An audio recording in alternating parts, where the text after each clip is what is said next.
Mulia, pada kesempatannya kamu mungkin semuanya, tapi kamu ingin meminta bimbingan dan petunjuk juga arahan daripada aku. Tuan-tuan bukan cerita kisah benar. Yang salah Ramadan berikut ketika peristiwa berbuka dan berubah. Yang salah awal Ramadan ya. Kemudian peristiwa tersebut berlanjut pada sisa-sisa Ramadan, malam-malam Ramadan setelah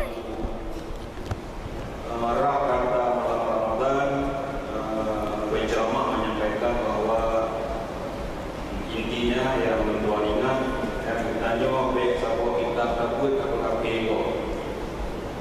Jadi kitab itu banyak, ilmu itu luas, ujung-ujung ini surga sangat luas. Mungkin masuk penceramah hanya baik dia, tapi kalau dah masuk surga, bulan surga mungkin ni mana surga. Jadi bertanya mana berhak tak vonis saudara-saudara ataupun saudara golongan sesat, salah, kafir dan sebagainya. Ayat yang kami penceramahnya adalah Qul kullu ya'malu ala syakilati wa rabbukum a'lamu man huwa ahda sabila. Jadi berdasarkan ayatnya dipegang karena berhak yang vonis-vonis itu kafir ke hanya Allah yang tahu.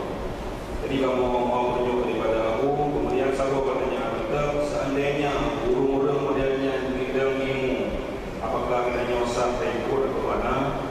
Mungkin teman-teman berbagi maaf dengan bahasa. Assalamualaikum warahmatullahi wabarakatuh.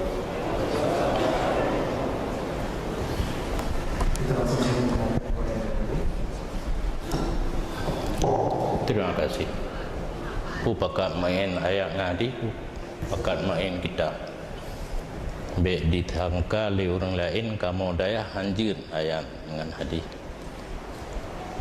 Kamu hana ulo-ulo, na gure, putunya gure yang kamu man menyemain ayat dengan hadis, je kecil, tapi ulo-ulo melangkahi guru. Karena kalihna imam mujtahid yang merupakan guru kitanya yang olah ayat dan hadis ke kitanya.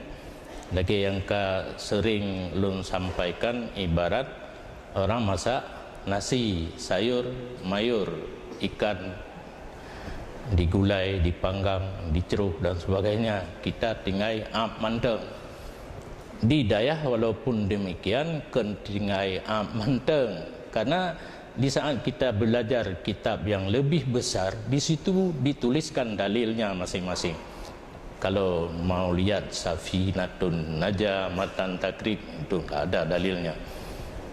Yang menyatakan orang itu ahli neraka siapa? Nabi dalam hadisnya. Kita beriman kepada bukan kepada Al-Quran saja. Hadis pula sebagai pedoman. Akan terbagi umat Islam, umat Nabi kepada 73 kelompok. Semuanya masuk neraka, cuma satu. Bukan kita yang mengatakannya, Nabi. Berarti orang itu tidak percaya kepada Nabi, percayanya kepada kullu ya'malu ala syakilatihi. Ayat itu apa asbabun nuzulnya? Kepada siapa yang Allah katakan kullu ya'malu ala syakilati, apakah itu bisa dipahami secara umum? Ya, masing-masing beramallah menurut semau gue, bisa. Berarti agama bukan lagi sebagai definisinya agama, ma syara'ahullah, ketentuan tata cara mengabdi diri yang telah ditentukan oleh Allah.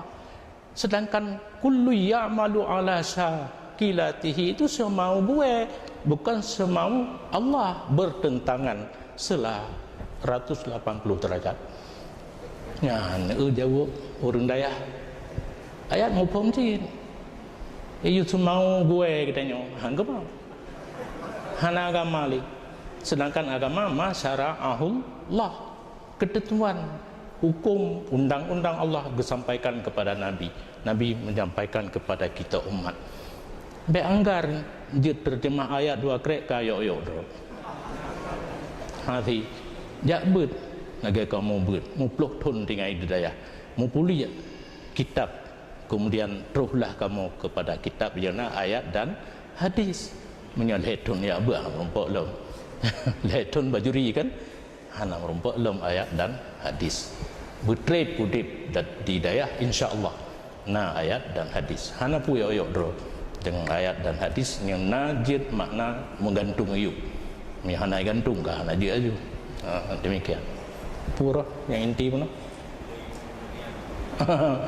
tak perlu urangnya deng imum undang-undang berjamaah tergantung kepada i'tiqad makmum apakah si imam itu sah sembahyangnya kalau tidak sah ikut hanjit tak korupang merangkau aju populan hanjit ikut hanya tergantung makmumnya makmum mengiktikad imamnya itu sah sembahyang sah ikut kalau dia mengiktikad imamnya tidak sah sembahyang ya tidak sah ikut demikian